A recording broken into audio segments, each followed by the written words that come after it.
much, Mr. Bass. Now I'm honored to introduce Tarrant County Judge B. Glen Whitley.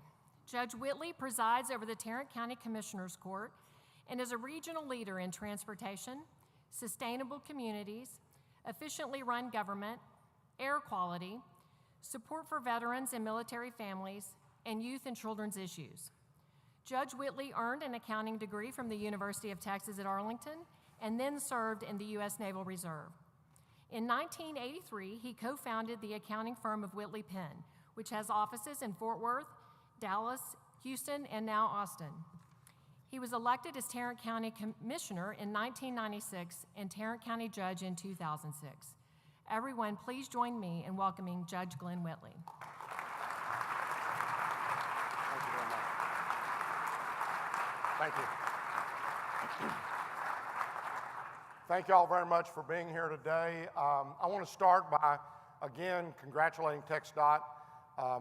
You know, I think some of those original rest stops are still on 287 between here and Wichita Falls. My wife was from Wichita Falls, and I can swear there's still those 100-year-old rest stops up there. I also want to take an opportunity to introduce my partners in Tarrant County, and I believe there they are right over there. We have Commissioner Roy Brooks, Commissioner Fickus, and Commissioner J.D. Johnson, our senior member of the court.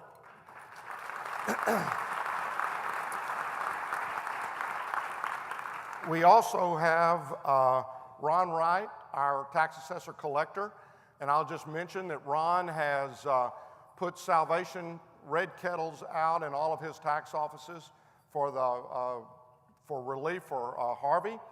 We also have our district clerk, Tom Wilder, and our county clerk, Mary Louise Garcia, and then the two people who you really don't want to forget because they can put you in jail.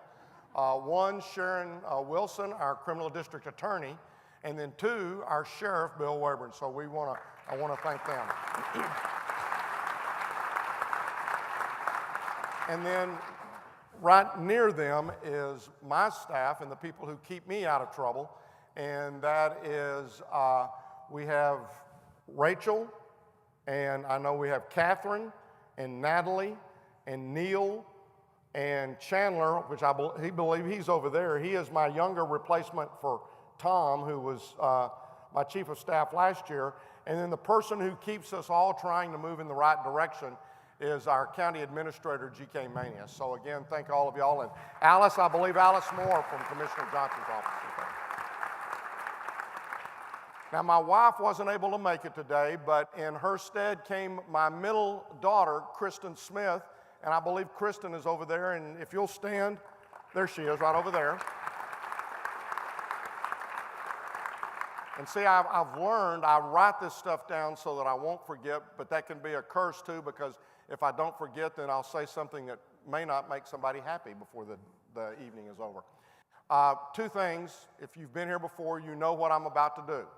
I'm going to first off ask all of the veterans in the room to stand, and any active duty personnel that we have. Please stand at this time.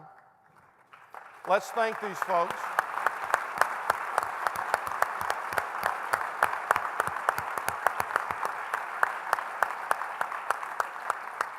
Our freedom is not free. I want to ask those of the Vietnam War era to please restand. Once again, we owe them a special thanks.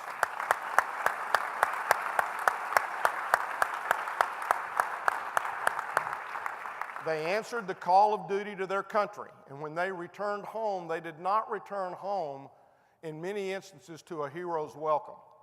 And for that, we owe them an apology and a sincere thanks for doing that which their country asked them to do, and then coming home and sometimes being cursed and spit upon, and that was not right, and we owe them special thanks for that.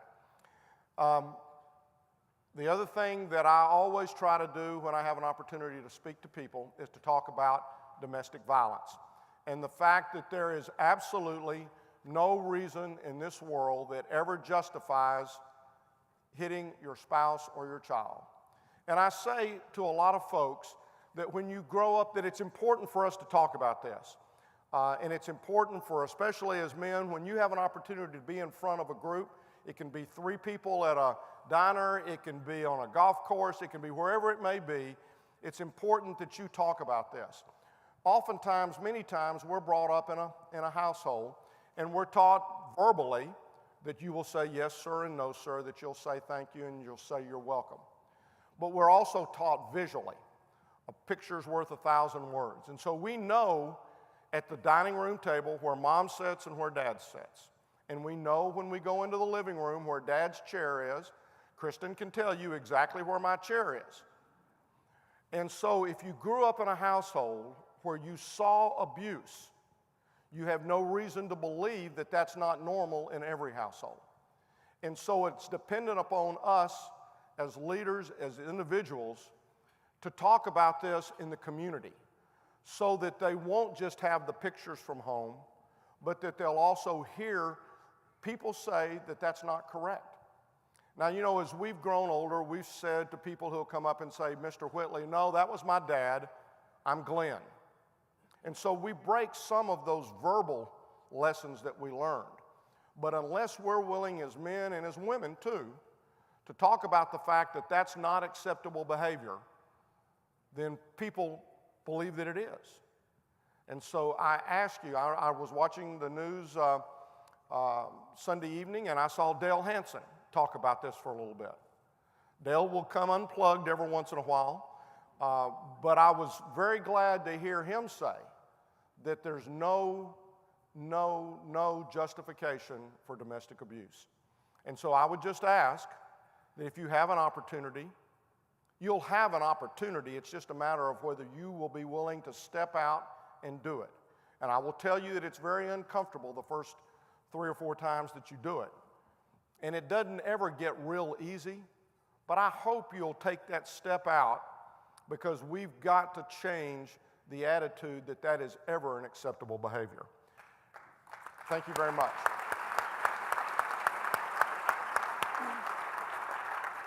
And now you can ask all the questions you want. Now the hard stuff. Well, Judge Whitley, you and I have known each other for about 25 years. Yeah, 2 bean counters on the stage. Isn't it going to be exciting? And since we are both CPAs, we've kept in touch through that venue off and on through the years. And all those years ago, when you and I met while volunteering for the local CPA organization, I never dreamed that you and I would be sitting on this stage today talking about Tarrant County in front of a few hundred of our best friends. And it is truly an honor to be here with you today. So thank you for your time. Thank you.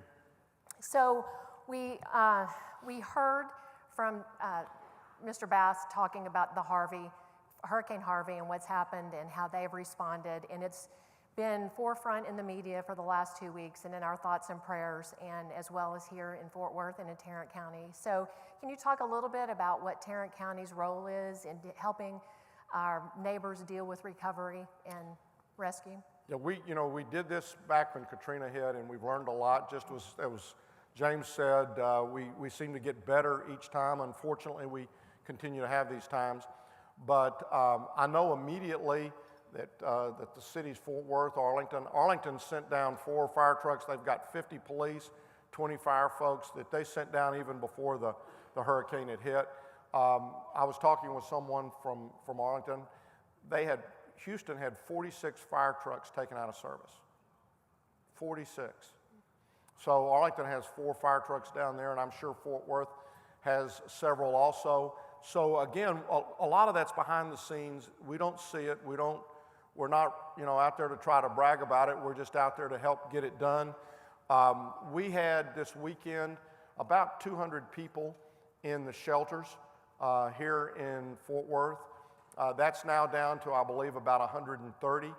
Some of those folks are ready to go home, and we want them to be ready, and we want them to be able to go home and try to get back into some sort of a routine.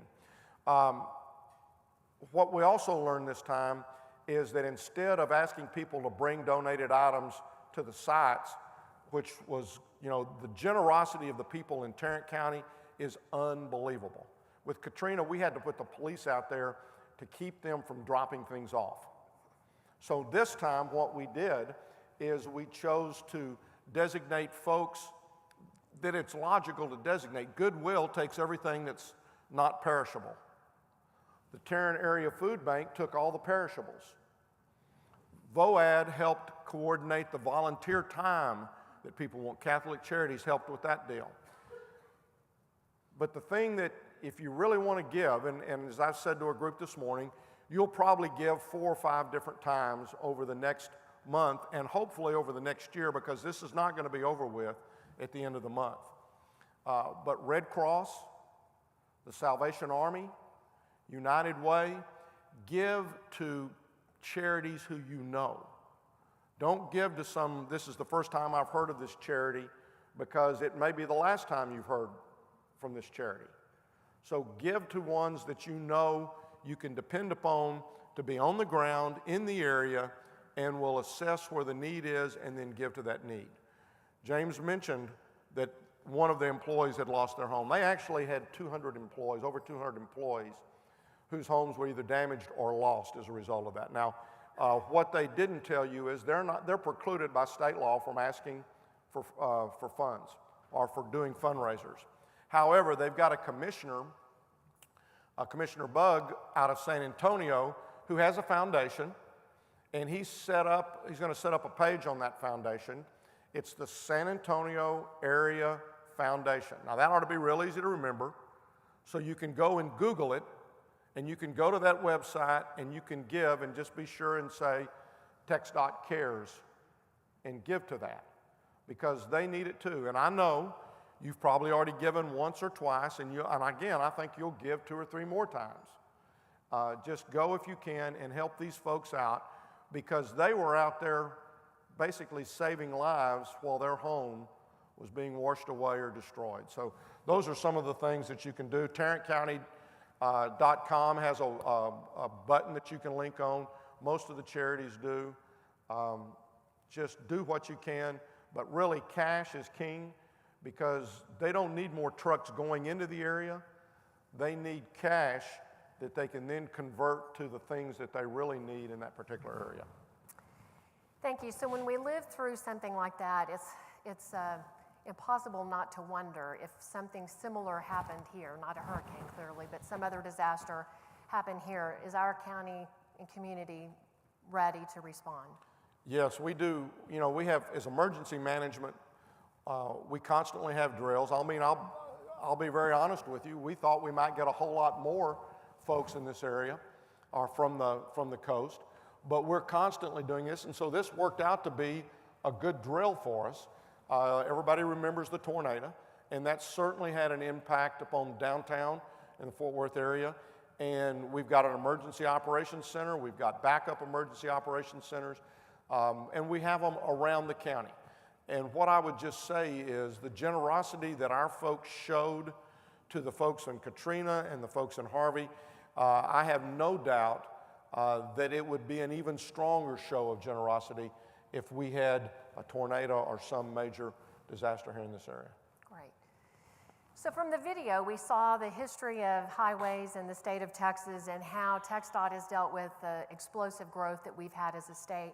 So talk a little bit about the projects that are going on locally in Tarrant County and maybe specifically the west side. Maybe give us a little info on our west side story. Well, we have an awful lot going on. We've spent over $10 billion in Tarrant County over the last decade. And I will tell you that you've seen the orange cone. I know Jungus kind of got the lapel pin that's got the orange construction cone on it.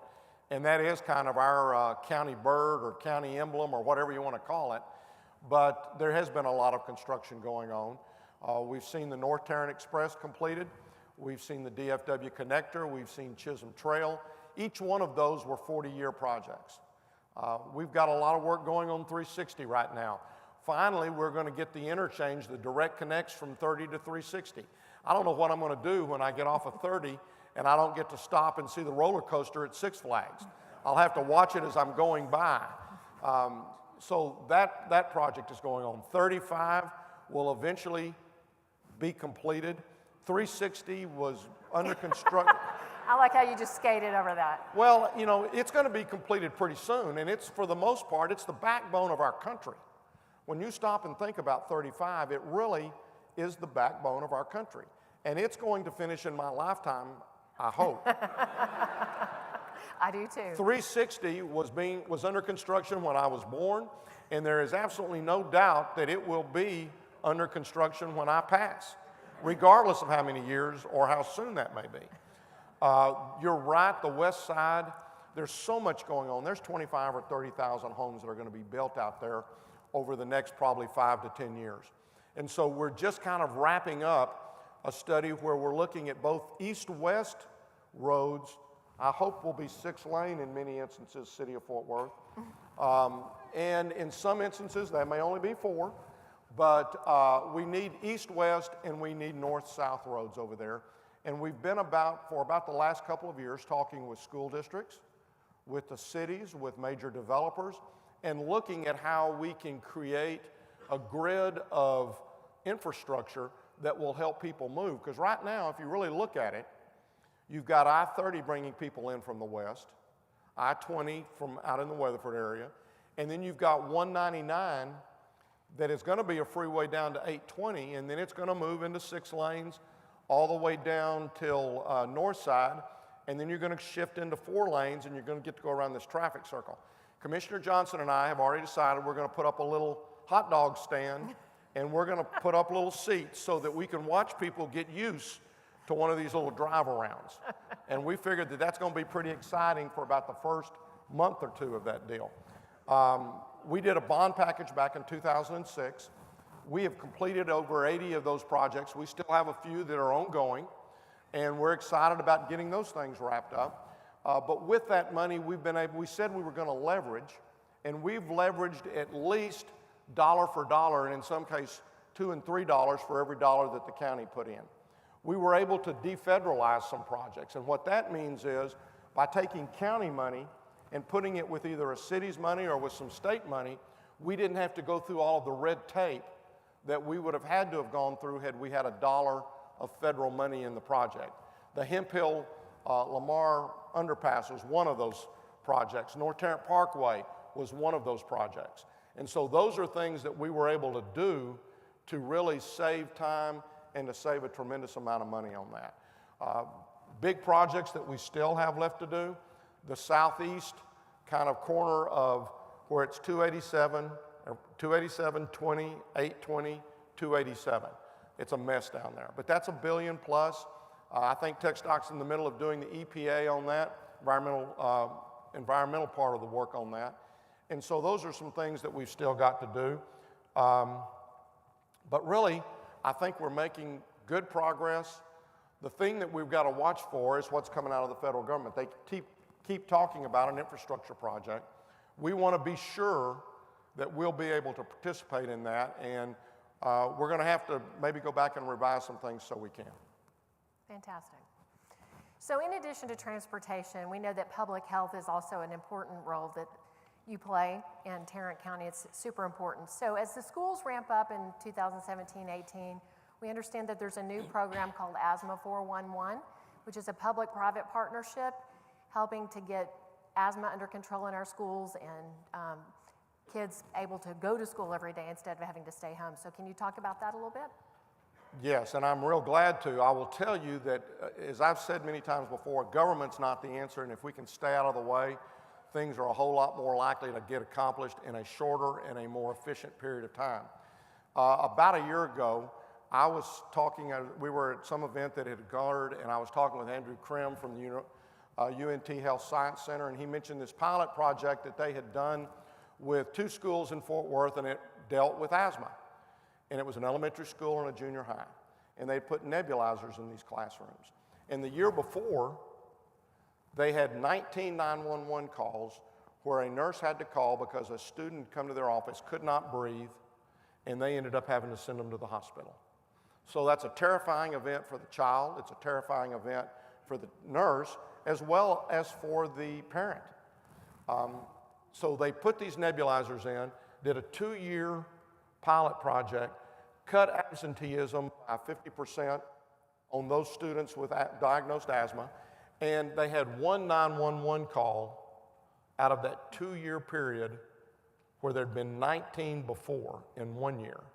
And the one call was after the school nurse had left for the day and they couldn't get to the nebulizer. So I said, this is great. How much does it cost? And I knew he was going to say, oh, it's about $3,000 or $4,000. It's $150. $150 per school. And I said, you got to be wrong. I'm a bean counter. I know what's going to happen. It's going to grow. We're going to figure out a way to grow it, and it's going to be $1,500. Well, he called me back the next week, and he said, no, I've double-checked. It's $150. I said, okay, we're going to go with this. And I happened to be having a meeting with Dr. Scribner from Fort Worth and Dr. Cavazos from Arlington. And afterwards, I said, I need to talk to y'all too. And we started talking about this, and Dr. Scribner said, yeah, this has been a great pilot. We want to expand it a little bit. And I said, why expand it? Let's just do it everywhere.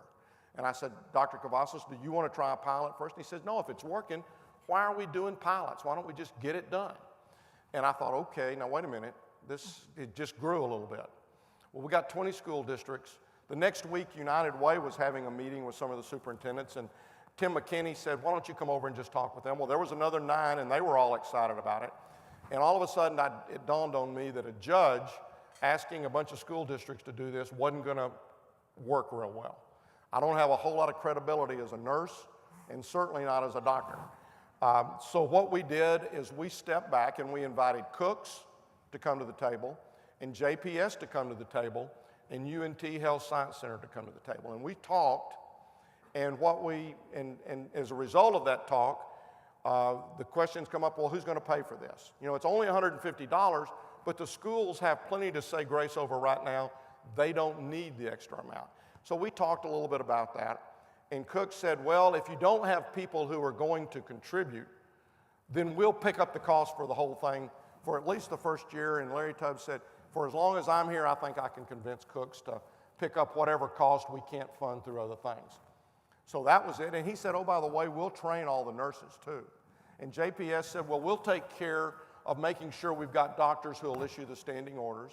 And UNT Health Science Center, well, they're the ones that had kind of started the program, had been accumulating the data, had a doctor that was very familiar with this. And so this looked like it was going to work. And so we invited all the school districts to come to a meeting. There's 20 of them. And we started talking about it. And this was probably April. We're getting pretty close to the summer. So anyway, long story short, we started the year. We had about 9 of the 20 that have joined. We have covered over 250,000 of the 400,000 students in the Tarrant County area. We're still anxious to get out to the other school districts. We're also very anxious to get to the private schools. If you got a nurse, we'll get you a nebulizer, we'll get you the supplies, we'll get you the training, and we'll get this thing going. HEB, which I happened to sit on their school board many moons ago, said they were ready to do it. And Texas Health HEB said, we want to pay for HEB. I happened to be on HEB's board when we first put nurses in the classroom, and then when they did other things for them out there. So we were excited that Texas Health HEB was going to do that one. Cooks is still taking care of everybody else. So we went to a ball game Friday night. Faye Ballou's over there, she's on the school board. 2 days into their school year, one of the students at Central Junior High had to use the nebulizer. It paid for itself right there. As far as I'm concerned, one-time use, it makes it all worthwhile. And I will guarantee you that the nurses who were a little nervous about how much this might increase their activity, what we heard time and again was from the Fort Worth nurses, I finally feel like I can do something, and I'm not sitting here stressing with that student as they're trying to get a breath and feel like they're back to the point. So that's asthma 411, handled not in a government way, but with people coming together in the private sector, in the public, and working together to make something happen. It's perfect. That's just the way we ought to be doing things. Fantastic.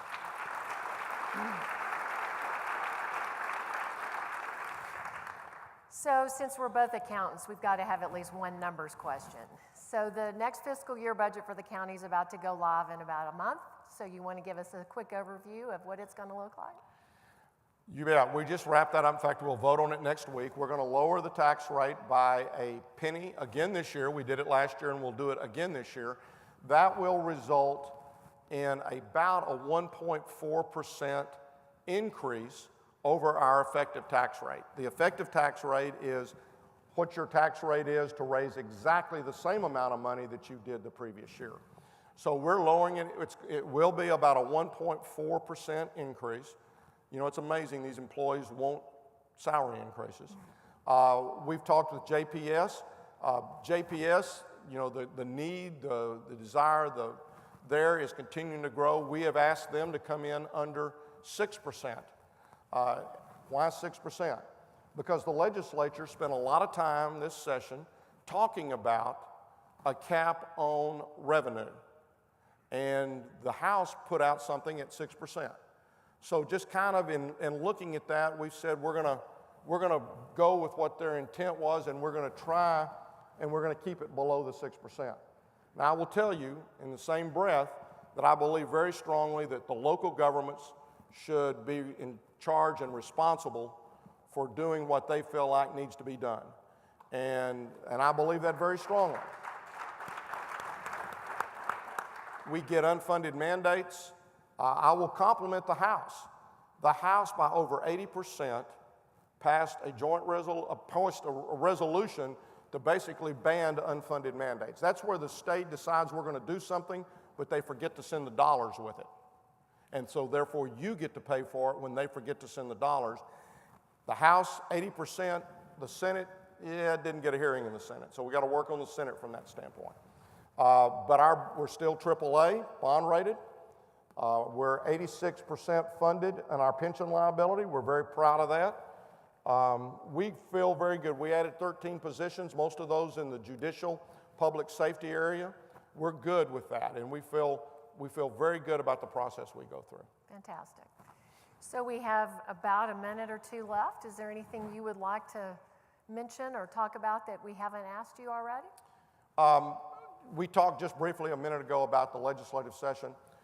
We've got to get on better terms and grounds with our state legislature. It seemed as though in this session that cities and counties were the enemy, and we're their partners. We truly have got to build a better relationship with our legislators from that standpoint. We implement what they do, and we try to do that as best as we can, and we try to do that as efficiently. I will tell you that every one of our 68 elected officials in Tarrant County do everything they can to efficiently use every penny that you give them. Over 50% of the taxes, the property taxes you pay, are school. And we have got to get back to the point of where we've got a good school finance funding mechanism. In 2008, thank you. In 2008, the state paid $18 billion, the local school districts paid $18 billion. Last year, the local school districts paid $26 billion, the state paid $19. Had that partnership continued, you would have had a $3.5 billion reduction in your property taxes. For many of you, that would have represented about 10 to 13% of that particular line item, and I will guarantee you that if you look at the statement that's going to be coming in a month or so, that would have been a big number. The budget that you're probably going to be looking at is you'll see maybe a little bit of a tax rate increase from the county and from JPS and from the city, but you're going to be looking at probably a 7+% increase from the schools. And that's something that was built into the budget that the state passed. So we've got to get back to being partners and working with one another and truly not pointing fingers one way or the other about the jobs that one or the other of us are not doing. And we want to do that, and we encourage you to encourage the state reps and the state senators and the leadership and the statewide elected folks to renew that partnership that we've had for so many years. And again, I want to, our folks are doing a good job. They're down there, and it's a tough time. But we've got to work together, and we've got to face school finance. We've got to face mental health. We've got to face infrastructure. They've got some pretty big challenges to work on, and we want to be their partner in that, and we want to work together to get those things done. Thank you very much.